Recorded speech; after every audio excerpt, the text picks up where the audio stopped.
Apa jawaban sahabat tersebut? Ya Rasulullah, bagaimana kiranya aku jadikan sepertiga hariku, sepertiga harinya dijadikan berselawat kepada Nabi. Nabi kembali mengatakan kalimat yang sama.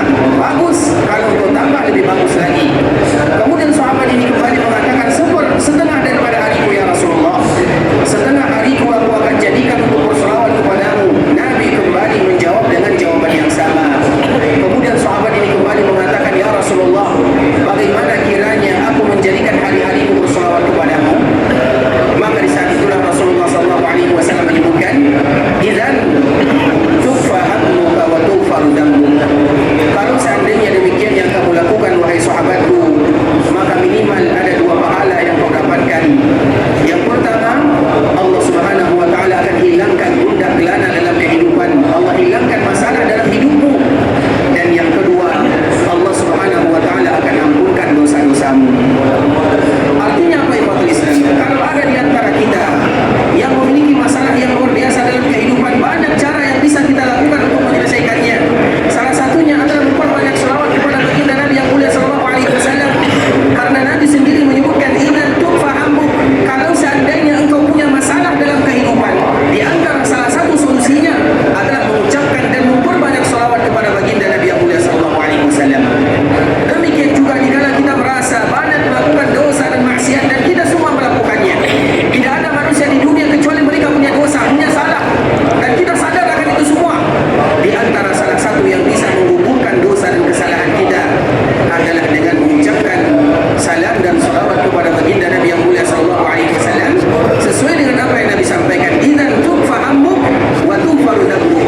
Kalau engkau menjadikan hari-harimu berselawat kepadaku, kata Nabi kepada para sahabatnya, dan ini juga yang diucapkan Nabi kepada umatnya, karena hadis ini bukan hanya milik sahabat Nabi sallallahu alaihi wasallam, ini hadis milik sahabat Nabi dan juga milik kita sebagai umatnya.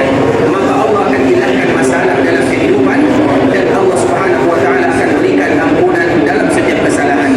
Oleh karenanya ikhwatul Islam, sebuah ibadah yang mungkin kita menganggap tidak terlalu berat, tapi berat bagi kita untuk melakukannya, kecuali mereka-mereka yang dimuliakan oleh Allah Subhanahu wa taala. Dan semoga kita selalu senantiasa bisa mengucapkan salam dan salawat kepada baginda Nabi yang mulia sallallahu alaihi wasallam sampai kita berjumpa dengan Nabi itu sendiri. Allahumma salli ala Muhammad wa ala ali Muhammad kama sallaita ala Ibrahim wa ala ali Ibrahim innaka Hamidum Majid. Allahumma barik ala Muhammad wa ala ali Muhammad kama barakta ala Ibrahim wa ala ali Ibrahim innaka Hamidum Majid. Ikhwatul Islam, saudara kaum muslimin, para tamu Allah rahimani wa rahimakumullah. Alhamdulillah, Allah Subhanahu wa taala kembali memberikan kemudahan kepada kita bersama untuk melanjutkan pembahasan tentang akhir daripada cerita kehidupan Nabi dalam kehidupan dunia, yang mana Rasulullah sallallahu alaihi wasallam menjadikan Madinah sebagai tempat tinggalnya, bahkan menjadikan Madinah sebagai tempat tinggal terakhir Rasulullah sallallahu alaihi wasallam, sesuai dengan ucapan yang pernah kita sebutkan. Nabi mengatakan di Bukit Safa kepada orang-orang Madinah, al-mahya mahyakum wal mamatu mamatukum. Sesungguhnya kehidupan ini adalah kehidupan kalian wahai orang-orang Madinah, dan wafat ini pun akan bersama kalian. Artinya Nabi sallallahu alaihi wasallam betul-betul cinta kepada kota Madinah sehingga Nabi menghabiskan hidupnya di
Aisyah karena Nabi SAW menikah dengan Aisyah kurang lebih 5 tahun sebelum Rasulullah SAW, atau 7 tahun, atau 5 tahun sebelum Nabi SAW, 7 tahun sebelum Nabi SAW hijrah ke kota Madinah, atau Nabi SAW menikah dengan ibunda kita Aisyah di kala berada di Mekah, dan umur ibunda kita pada waktu itu masih 6 tahun. Kemudian Nabi SAW baru bergabung satu rumah dengan ibunda kita Aisyah adalah setelah terjadinya perang Badar. Kemudian kita juga pernah menyebutkan di kota Islam bahwa rumah Nabi SAW pertama kali adalah di bagian belakang Masjid Nabawi. Kemudian karena kiblat itu sudah berputar, maka yang tadinya bagian belakang menjadi bagian depan. Rumah ibunda kita Aisyah, rumah Hafsah, rumah Ummu Salamah, rumah Ummu Habibah, rumah Safiyah, dan istri-istri Nabi yang lainnya radhiyallahu ta'ala anhum ajma'in itu berada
sampaikan kepada sahabatmu, kalau mereka ingin kasih hadiah, jangan tunggu giliran Aisyah.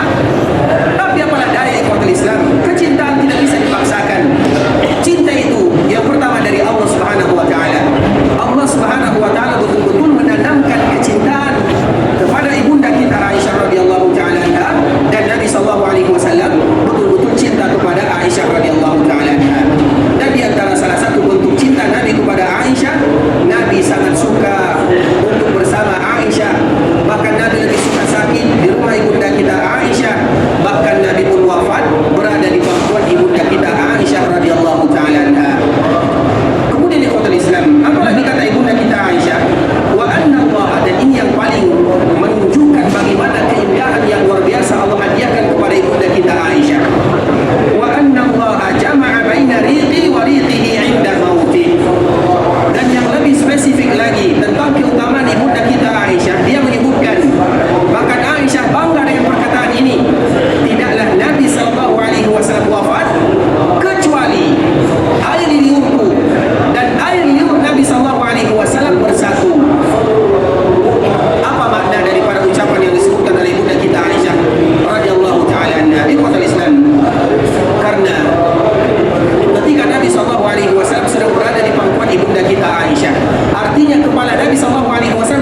biarkan mereka, kecuali Allah berikan hukuman di dunia sebelum Allah Subhanahu wa taala berikan hukuman kepada mereka di akhirat sana. Dan salah satu contoh tadi kita telah bawakan 3 contoh ikhwan Islam, contoh siwak, kemudian contoh bersuci atau mencuci tangan setelah kita tidur, kemudian juga contoh bagaimana kita makan minum dari tangan kanan, itu semuanya sunnah Rasulullah sallallahu alaihi wasallam. Kemudian ikhwan Islam, kita kembalikan lagi kepada hadis ibunda kita Aisyah. Fara'aituhu yanzuru ilaihi. Kemudian dikala Abdurrahman ini sedang bersiwak, maka Nabi melihat Abdurrahman bersiwak. Wa araftu annahu yuhibbus siwak. Apa kata Aisyah? Aku tahu Nabi itu sangat suka kepada siwak. Faqultu akhudhuhu lak. Maka aku berkata, ya Rasulullah, apakah aku ambilkan siwak tersebut untukmu? Maknanya siwak yang sedang dipakai oleh Abdurrahman, apakah aku ambil, aku jadikan siwak ini untukmu? Fa asyara bi ra'sihi an-na'am. Maka apa kata Rasulullah? Rasulullah tidak lagi bisa berbicara sebagaimana biasanya. Rasulullah hanya memberikan isyarat karena sakit yang dirasakan oleh Nabi sangat berat. Maka Nabi sallallahu alaihi wasallam asyara bi ra'sihi an-na'am. Nabi mengangguk, kemudian memberikan isyarat, iya, ambilkan siwak tersebut untukku. Fatanawaltuhu fashtadda alaihi.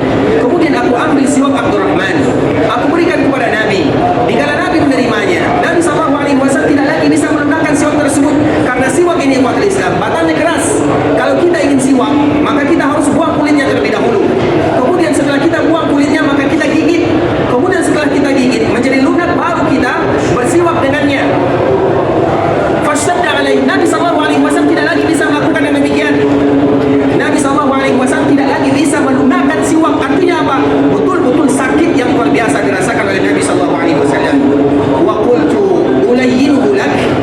Maka aku pun berkata, ya Rasulullah, apakah siwak ini aku lembutkan untukmu? Artinya, biarkan aku yang melunakkan siwak ini untukmu ya Rasulullah. Maka apa? Fa asyara bi ra'sihi an-na'am falayyatuhu. Maka Nabi memberikan isyarat, silakan wahai Aisyah.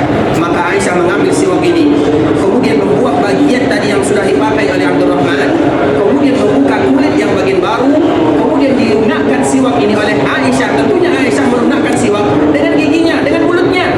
Berarti dikala Aisyah melunakkan siwak ini dengan mulutnya, ada air liur Aisyah di sana. Kemudian dikala ada air liur Aisyah di sana, setelah siwak ini dilunakkan untuk baginda Nabi yang mulia, diserahkan kepada Rasulullah sallallahu alaihi wasallam.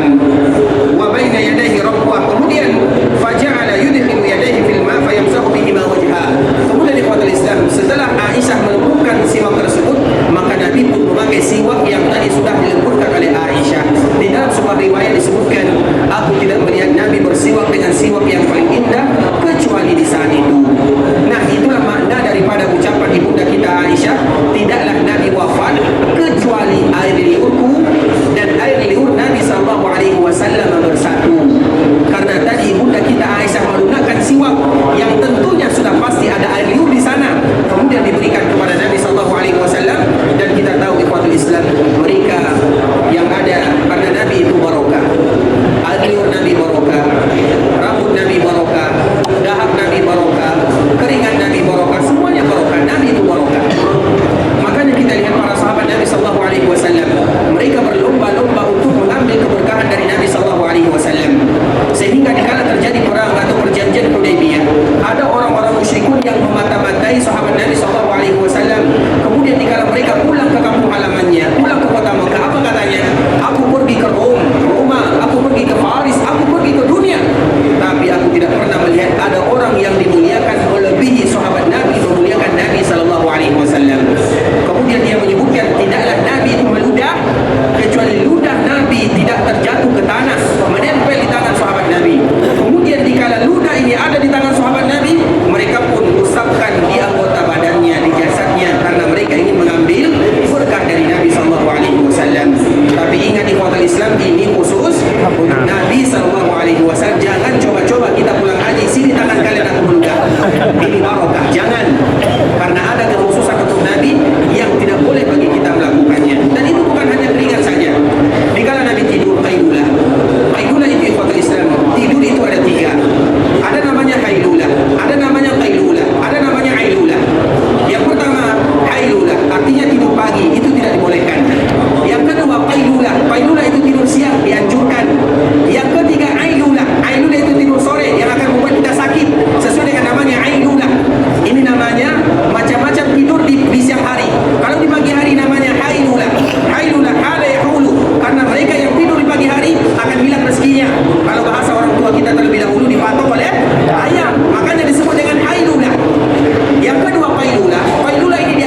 tahu Nabi SAW sakit yang dia rasakan merupakan sakit yang sangat berat. Aisyah radhiyallahu taala anha, ketika Nabi SAW berada di pangkuannya, mengatakan, di akhir kehidupan Nabi SAW, maka aku melihat keringat yang sangat banyak sekali keluar dari tubuh Nabi SAW. Dan kita tahu ikhwatul Islam, tentunya di antara tujuan dan cita-cita kita bersama adalah bagaimana kita wafat dalam keadaan husnul khatimah. Dan semoga kita semua mendapatkan husnul khatimah. Husnul khatimah ini ikhwatul Islam ada di antara tanda-tandanya. Di antara tanda-tanda husnul khatimah itu adalah mereka yang berkeringat di dahinya, di keningnya. Mereka yang berkeringat di keningnya, di dahinya, itu ikhwatul Islam, itu merupakan di antara tanda. Kita tidak bisa memastikan pasti orang ini husnul khatimah, tidak, tapi kita hanya bisa mengatakan itu tanda-tanda. Di antara tanda-tanda mereka yang husnul khatimah adalah mereka yang keluar keringatnya, terutama di bagian dahinya. Dan Nabi SAW sudah pasti husnul khatimah. Nabi manusia yang paling mulia, yang paling dicintai oleh Allah Subhanahu wa taala. Makanya ibunda kita Aisyah menyebutkan, aku melihat keringat Nabi SAW sangatlah banyak. Kemudian aku merasakan berat yang sangat berat karena Nabi SAW berada di pangkuan ibunda kita Aisyah. Dan Aisyah merasakan berat yang sangat berat karena tidak ada yang namanya kematian, kecuali di sana ada yang namanya sakarat.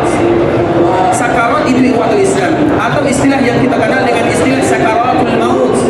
Sakaratul maut itu bukan sesuatu yang harus ditakutkan.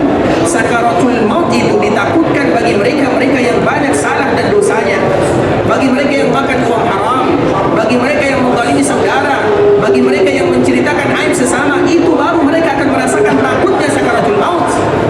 Sehingga Abu Hurairah ketika ajal ini menjemputnya, maka dia mengatakan ahlan wa marhaban, selamat datang dengan kematian. Karena dia tahu dia banyak melakukan ibadah, dia banyak melakukan amalan-amalan kebaikan. Dan kita tahu ikhwatul Islam, seorang muslim kalau seandainya mereka banyak melakukan kebaikan di dunia, maka amalan-amalan yang dia lakukan akan menemani dirinya ketika dia wafat atau ketika dia sedang sakarat. Ketika kita sakarat, kita tidak lagi bisa berbuat apa-apa ikhwatul Islam. Maka di saat kita tidak lagi bisa berbuat, di sanalah datang salat dari kanannya.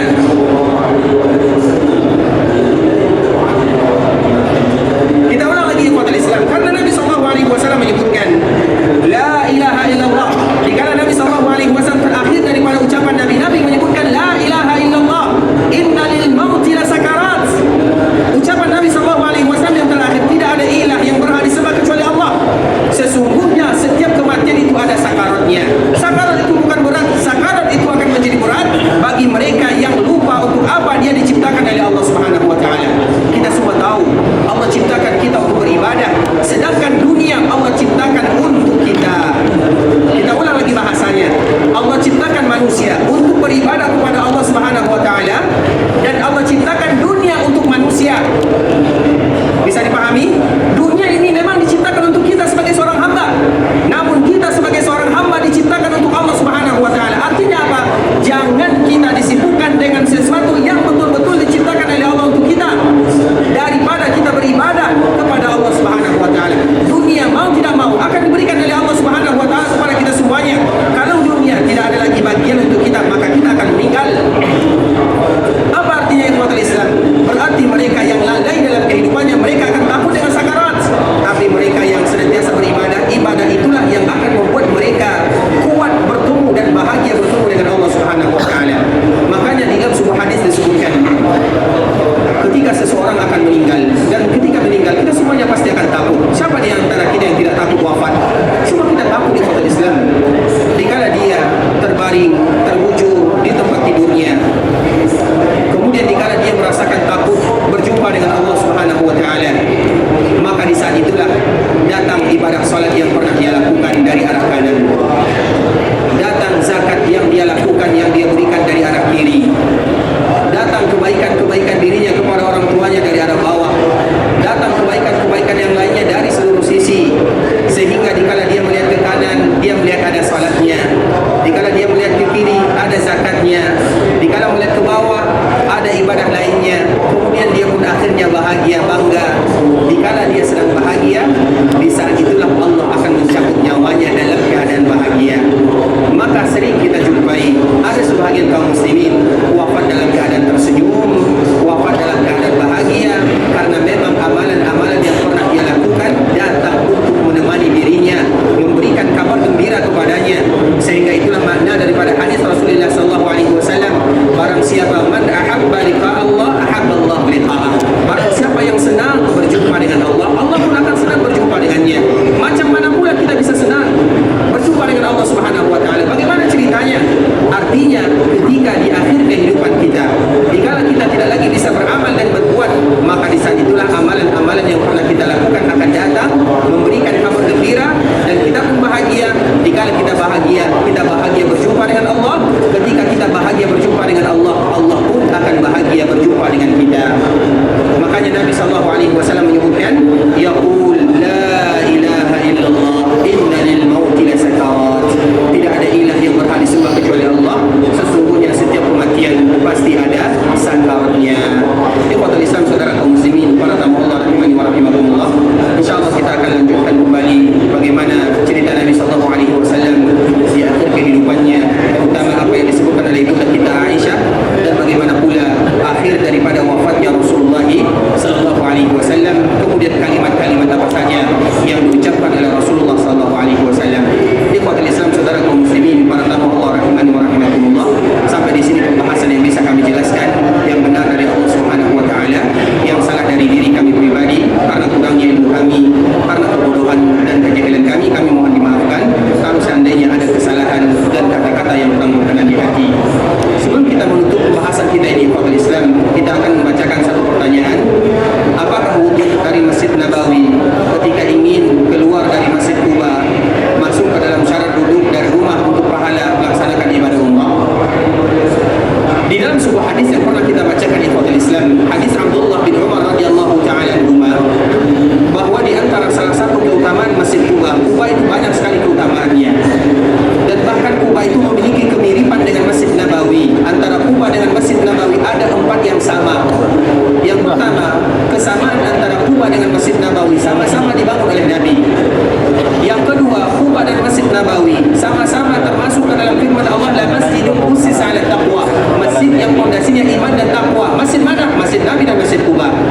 Yang ketiga, mereka yang beribadah di dalamnya, terutama ibadah sholat, sama-sama mendapatkan pahala, walaupun pahalanya berbeda. Kalau di Masjid Nabawi lebih dari 1000, kalau di Masjid Kuba dengan syaratnya sama dengan umrah, sama-sama mendapatkan pahala. Kemudian yang keempat, di antara kesamaan Kuba dengan Masjid Nabawi, Allah sama-sama memuji penduduknya dan orang-orang yang tinggal di sekitarnya. Sebagaimana di Kuba ada orang-orang yang dipuji oleh Allah, di Masjid Nabawi juga ada orang-orang yang dipuji oleh Allah Subhanahu wa taala. 4 inilah di antara keutamaan Masjid Kuba. Nah, di antara salah satu kelebihan Masjid Kuba, barang siapa yang ingin sholat ke sana, maka dianjurkan bagi mereka berwudu dari rumahnya. Kalau rumah kita sekarang di mana? Rumah kita sekarang adalah di tempat tinggal kita, di hotel kita, itu rumah kita. Nah, pertanyaannya, kalau seandainya ada orang yang pergi ke Kuba, kemudian dia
pendek.